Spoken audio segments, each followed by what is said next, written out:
वैराग्य किसे कहते हैं?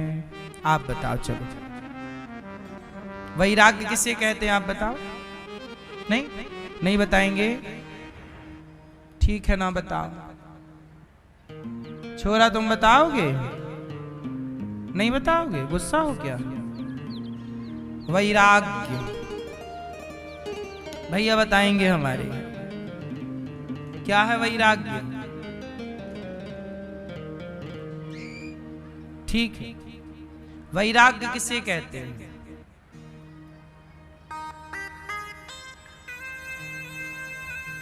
घर छोड़ देना। कई लोग लड़के लड़कियां आजकल क्या करते हैं पता है? बोले गुरुजी हम सब छोड़ के आ गए, हमें भगवान को पाना है। हमने सब छोड़ दिया, सब छोड़ के आए हैं, पर मोबाइल लेके आए हैं। बोले हम अपने पिताजी, अपनी माँ, अपना परिवार, घर सब छोड़ दिया, पर मोबाइल लाए हैं। वैराग्य क्या है? किसे छोड़ने को आप वैराग्य मानते हैं? जो घर परिवार छोड़ देता है वो वैरागी है क्या? घर परिवार छोड़ देने के बाद भी लोग संसार के जंजाल में फंस जाते हैं, है ना? मां से नहीं मिलते, पर औरों से मिलते हैं। वैराग्य क्या है? अरे वैराग्य का अर्थ है कि छोड़ना है तो अपने भीतर के अभिमान को छोड़ना, क्रोध को छोड़ना, लोभ को छोड़ना, वासनाओं को छोड़ देना। जो भीतर की बुराई को छोड़ देगा वो चाहे घर के भीतर रहे, घर के बाहर रहे, जंगल में रहे या कहीं भी रहे, उसे कोई फर्क नहीं पड़ता। क्यों? सही है। इसलिए त्याग किसे कहते हैं? जो भीतर के विषय और वासनाओं का त्याग कर दे वही त्यागी है।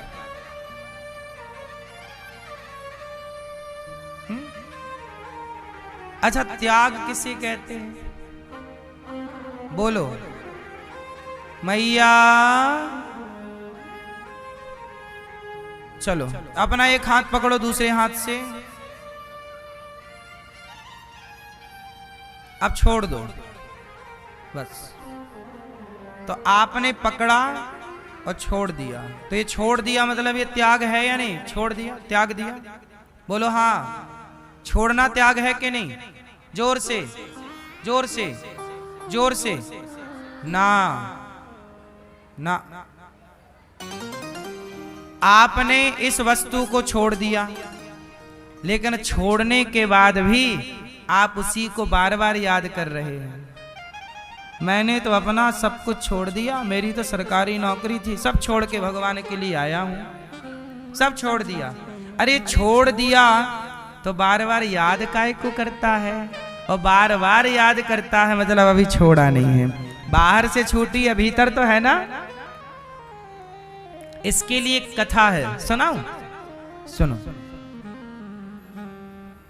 ये छोरा कैमरे के साथ खेल रहा है, छोरा।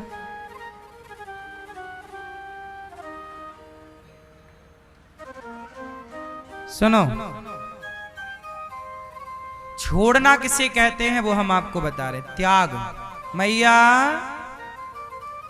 ओ मेरी माँ, त्याग करके जा रही हो मेरी माँ। सुनो, एक साधु थे, एक नहीं दो साधु थे और जा रहे थे भिक्षा लेने। रास्ते में एक नदी थी बड़ी सी, वो नदी में पानी ज्यादा था। एक सुंदर सी जवान सी एक लड़की वहां आई और बोली, साधु जी हमको तैरना नहीं आता, आप अपने कंधे पे हमें बिठा के पार लगा दो। वहां कोई नाव भी नहीं थी। वो लड़की उस गांव की थी, किसी काम के लिए कहीं गई थी, आज लौटी। लौटी तो वहां नाव नहीं थी, पर दो साधु थे। कहा कि हमें पार लगा दो। अब जरा ध्यान से सुनना, बहुत ध्यान से सुनने की बात है। साधु जी ने कहा हम सन्यासी हैं। साधु जी ने कहा कि हम सन्यासी हैं और सन्यासी स्त्री का स्पर्श नहीं करता, इसलिए हम तुम्हारा स्पर्श नहीं कर सकते और हम तुम्हें उस पार। एक साधु ने कर दिया मना कि हम सन्यासी हैं और हम तुम्हें नहीं पार लगा सकते, क्योंकि हम स्त्री का स्पर्श करते ही नहीं। ठीक बार वो लड़की गिड़गिड़ाने लगी, भैया मैं कहां जाऊं, रात होने वाली है, यहां रहूंगी, कोई आ जाए मुझे लूट ले, कोई मुझे खा जाए, जंगली जानवर आ जाए, कोई गलत आदमी के हाथ लग जाऊं, मैं मर जाऊंगी महाराज, मुझे तैरना नहीं, यदि मैं जाती हूं तो मैं मर जाऊंगी, क्योंकि मुझे तैरना नहीं, मैं डूब जाऊंगी। महाराज आप सन्यासी हो माना कि, लेकिन मेरे प्राण संकट में हैं, आप मुझे पार लगा दो। एक ने साफ मना कर दिया, ना मैं नहीं लगाता, मैं तो छूता नहीं हूं स्त्री। दूसरे बोले अच्छा ठीक आओ। दूसरे सन्यासी ने, दूसरे साधु ने अपने कंधे पर बिठाया और उसे पार लगा दिया। पार लगा दिया, वो लड़की चली गई, बात खत्म। अब लो भैया दोनों शिष्य घर आए, घर मतलब अपने गुरुजी के यहाँ आश्रम। गुरुजी के पास आए, गुरुजी गजब हो गया, क्या हुआ? आज एक लड़की आई और बोली कि हमें पार लगा दो नदी से। मैंने तो मना कर दिया, मैं नहीं लगाता, मैं सन्यासी हूं, मैं छूता नहीं। गुरुजी मैंने पार नहीं लगाई, लेकिन इसने कंधे पे बिठाया। अब देखो वो चेला अपने गुरुजी से शिकायत कर रहा है दूसरे की, देखो गुरुजी मैंने तो मना कर दिया, मैं नहीं पार लगाऊंगा, इसने कंधे पर बिठाया, पार लगा दिया गुरुजी।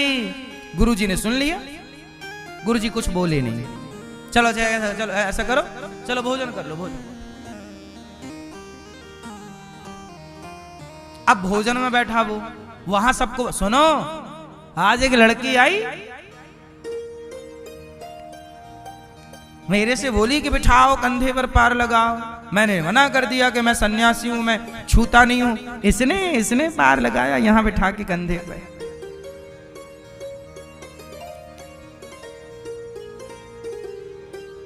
अब वो सबको बताए। अब आपसे मेरा सवाल है, बताओ वो लड़की एक्चुअली किसके कंधे पर बैठी है? अभी भी किसके कंधे पर बैठी है वो? उसके कंधे पर जिसका नाम है राम। राम के कंधे पर बैठकर लड़की पार हुई। और ये जो चुगली कर रहा है इसका नाम है श्याम। अब बताओ कि किसके कंधे पर लड़की बैठी? आप लोग बताओ। लड़की को पार किसने लगाया था? राम ने। और चुगली कौन कर रहा है? श्याम। अब बताओ लड़की किसके कंधे पर बैठी है? सबने मिलकर के राम से कहा, राम तू सन्यासी है, तूने लड़की को क्यों पार लगाया, छुआ क्यों? तब उसने कहा, राम ने, गुरुजी मैं तो कब का उस लड़की को उतार चुका कंधे से, ये अभी तक बिठाए रखा है कंधे पर। उसकी मजबूरी थी, मैं नहीं उतारता तो उसे कोई लूट लेता, उसका नुकसान हो जाता। मैंने तो केवल इंसानियत का फर्ज वहां निभाया और उतार दिया। कब का उतार चुका मैं, इसके कंधे पे अभी तक बैठी है, ये नहीं उतार पाएगा। इसका मतलब ये हुआ, छोड़ना इसका नाम नहीं है कि आप शरीर से छोड़ दो। छोड़ना इसका नाम नहीं है कि आपने यूं छोड़ दिया। छोड़ना उसका नाम है जिसकी आप कभी याद भी ना करें, मन में कभी आए। मन में आ रहा मतलब आपने अभी उसे मन से पकड़ रखा। एक होता है शरीर से पकड़ना, एक होता है मन से पकड़ना। बोलो हाँ। कई लोग नहीं बोलते, याद आ रही है किसी, कि मतलब शरीर से तो छोड़ दिया है, लेकिन अभी मन से नहीं छूटी या छूटा। होता ना, कोई चीज वस्तु हो, कोई व्यक्ति हो, कहाँ रह जाता है या रह जाती है। इसलिए शरीर से छोड़ना नहीं है, असली त्याग मन से त्याग देना ही त्याग है। यह है भक्ति ज्ञान वैराग्य।